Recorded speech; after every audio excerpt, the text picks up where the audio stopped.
কটমট দৃষ্টিতে তাকিয়ে আছে। বেডি দেখলে মনে হয় ছোটখাটো একটা দানব। প্রেমিকার সাথে দেখা করব বলে মার্কেটে দাঁড়িয়ে আছি। ওই 4-5 বছরের পিচ্চি মেয়েটা আমাকে প্রথমেই চোখ মেরেছে। প্রথম কয়েকবার পিচ্চিটা মারার পর আমিও দুষ্টামি করে একটা চোখ মেরেছি। দেখে সাথে সাথে ওর আব্বুর কাছে বিচার দিয়েছে। মেয়েটার বাবাকে আমার দিকে এগিয়ে আসতে দেখে দিলাম একটা দৌড়। দেখি আমার পিছু পিছু মেয়েটার বাবাও ছুটে আসছে। এটা দেখার পর আরো জুড়ে দৌড় দিলাম, কিন্তু যতই দৌড়াতে যাই ততই প্যান্ট নিচের দিকে নেমে যায়। 2 হাত দিয়ে কোমরের 2 পাশের প্যান্ট ধরে আছি আর মার্কেটের মধ্য দিয়ে দৌড়াচ্ছি। মনে মনে নিজের বাপের উপর রেগে গেলাম। প্রত্যেকবার প্যান্ট কিনে দেওয়ার সময় এমন ঢিলে ডালা প্যান্ট কিনে দেয়, যার জন্য আমার এই দশা এখন। দৌড়াতে গিয়ে যদি প্যান্ট খুলে যায় তাহলে ইজ্জতের ফালুদা হয়ে যাবে।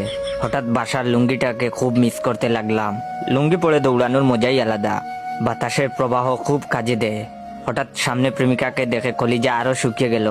আমাকে দৌড়াতে দেখে ও টাইটানিক সিনেমার মতো 2 হাত মেলে দাঁড়িয়ে রইল। আমার প্রেমিকা অভিনয় শিখবে বলে কয়েকদিন আগে একটা কোচিংয়ে ভর্তি হয়েছে। কোচিং করার পর থেকে আমার সাথে এমন ভাবে কথা বলে যে বুঝতেই পারি না ও আমার প্রেমিকা না, ছবির নায়িকা। ওর কাছে পৌঁছেই বললাম, চলো এখান থেকে পালাই, না হলে মায়ের একটাও মাটিতে পড়বে না। আমার কথা শুনে প্রেমিকা বলে উঠলো, না না না, এ হতে পারে না। তোমার সাথে প্রেম করব বলে আমি 7 সমুদ্র 13 নদী পার হয়ে তোমার কাছে ছুটে এসেছি, আর তুমি কিনা আমাকে বলছো এখন থেকে পালিয়ে যাব।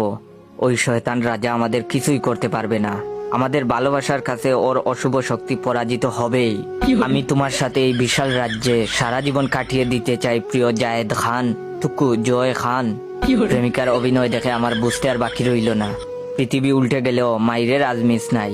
এর মধ্যে দেখি মেয়েটার বাবা প্রায় কাছে চলে এসেছে। প্রেমিকাকে বললাম, তুমি আমার সাথে যাবে কিনা? প্রেমিকা দেখি আবার অভিনয় করে বলে উঠলো, এ জীবন যদি চলে যায় যাক, তবু আমি এই রাজ্য ছেড়ে কোথাও যাব না। আমি বললাম, থাকো তুমি তোমার রাজ্য নিয়ে, আমি পালালাম। নিজে বাঁচলে বাপের নাম। যেই দৌড় দিতে যাব ঠিক তখনই প্রেমিকা আমার শার্ট টেনে ধরে বলল, যেতে চাইলে যেতে দিব না। না না না, যেতে দিব না। তোমায় হৃদমাজারে রাখিব, ছেড়ে দিব না। প্রেমিকাকে বললাম, আল্লাহর দোহাই লাগে আমাকে ছেড়ে দেও। প্রেমিকা আরো শক্ত করে ধরে বলল, না না না, তোমাকে এই সুন্দর রাজপ্রাসাদ ছেড়ে যেতে দিব না। এর মধ্যে পিচ্চি মেয়েটার বাবা এসে আমাকে ধরে ফেললো।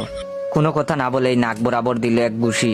চোখের সামনে কয়েকটা জোনাকি পোকা দেখতে দেখতে ফ্লোরে পড়ে গেলাম।